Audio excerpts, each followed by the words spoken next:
Benedetta do Paul Verhoeven é aquele tipo de filme que algumas pessoas vão recusar por princípio, porque é a história muito explícita de uma freira lésbica de um convento italiano no século XVII, história verídica. E claro, se a pessoa sabe que ela vai se sentir ofendida, porque vê. O Paul Verhoeven é, em muitas ocasiões, um grande cineasta, mas ele nunca foi dado ao fino trato. E aqui ele vai fundo no que muitas pessoas considerariam blasfêmia e também no escárnio com que ele trata toda a hierarquia e a vida religiosa. Mas o reverso desse postulado também é verdadeiro. Justamente por causa dessas coisas, algumas pessoas vão gostar de Benedetta antes mesmo de ver. Eu sou uma entusiasta da maneira como o Verhoeven trucida tudo que é convenção de bom gosto, de propriedade, de pudor, como ele desbrava de propósito mesmo tabus, e eu gosto muito da perspectiva corrosiva dele. Em uma palavra, Robocop, que é uma obra-prima. E, aliás, tem inclusive uma cena de um sujeito sendo corroído por ácido. Em outra palavra, Ellie. Em outra ainda, a espiã. E assim vai. Mas eu prefiro gostar dos filmes um a um e depois de ver, não antes. E Benedetta é meio que uma bagunça. A Benedetta Carlini era filha única de uma família rica e foi internada em um convento aos 9 anos de idade.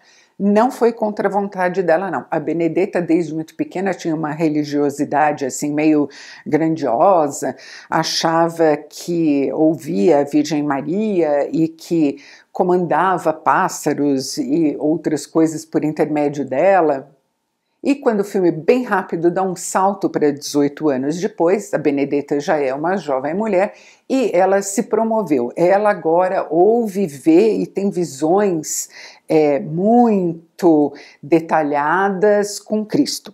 Ela via Jesus em tudo quanto é lugar, só faltava ver no pé de fruta, e as visões dela eram lúridas, violentas, eróticas mesmo. Incomum isso naquele período? Não. A doutrina do tempo dela, a Itália renascentista, século XVII, realmente associava muito o martírio da carne, a dor, o sofrimento à elevação espiritual. E não era nada incomum também que se estendesse esse raciocínio para uma equivalência entre martírio da carne e êxtase, não só espiritual, mas também bem carnal. Querem entender? Deem uma olhada numa estátua maravilhosa, esculpida pelo Bernini, ainda no tempo de vida da Benedetta, chamada o Êxtase de Santa Teresa. Santa Teresa está lá sendo flechada até a morte, e a expressão no rosto dela, no entanto, é de um êxtase que não é só espiritual, não.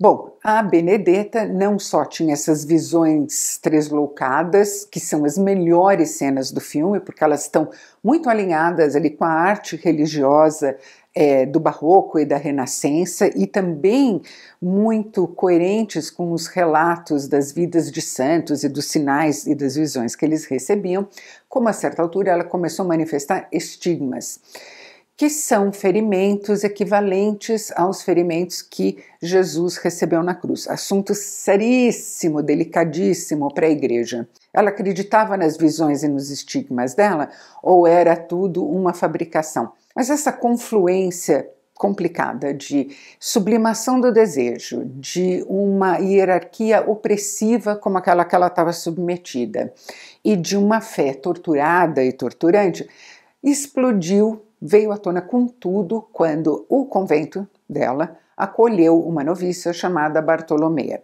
Ela e a Benedetta se encontraram ali, surgiu uma paixão enorme e um relacionamento sexual muito apaixonado também. A gente sabe de todas essas coisas porque a Benedetta foi, a certa altura, julgada durante 4 anos. A igreja conduziu inquéritos para decidir se as visões e os estigmas dela eram genuínos ou se eram resultado de uma influência diabólica. As transcrições são incrivelmente detalhadas, foram encontradas por uma historiadora num arquivo, serviu de base para um ensaio muito interessante e é ele que o Verhoeven adapta. Mas, a certa altura, ele perde completamente de vista esse cerne do filme. Desde o começo, a pegada é mesmo meio showgirls no convento.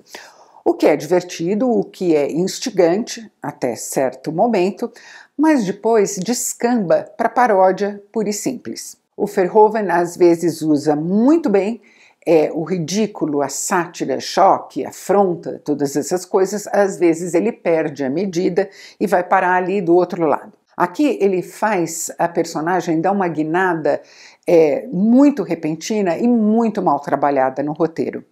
A Benedetta, no momento em que ela se liberta sexualmente, descobre como usar esse misticismo dela em favor dela mesma, ela vira uma louca pelo poder e exerce ele como uma déspota. É uma visão não só mal trabalhada no roteiro, como eu acho também um bocado misógina da parte do Verhoeven. Eu tenho também a teoria de que nesses filmes tipo Showgirls, Tropas Estelares, o Verhoeven gosta de escalar maus atores para acentuar o ridículo daquilo que ele está comentando, daquilo de que ele está zombando.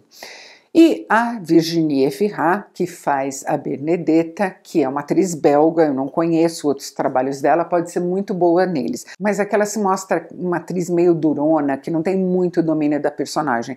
E a Daphne Patakia, que faz a Bartolomea, é muito fraca. Como sempre, a Charlotte Rampling, que faz a abadesa do convento, mastiga todo mundo. Outra coisa é que às vezes o filme é mal dirigido mesmo, do ponto de vista cinematográfico. Os enquadramentos nem sempre são bons, as interpretações são meio engessadas, os diálogos não são aquela coisa toda. Mas a minha objeção mesmo é que ele não consegue avançar no terreno das ideias da discussão. A partir do momento em que o relacionamento entre a Benedetta e a Bartolomea começa, ele recua para o truque barato. Funciona? Funciona. Mas a minha sensação é que ficou tudo no ultraje pelo ultraje, sem nenhuma ideia interessante ou nova para a gente considerar. Se você gostou desse vídeo, não se esqueça de curtir. Inscreva-se no canal, clique no sininho e me siga também no Twitter e no meu blog. E a gente se vê no próximo vídeo.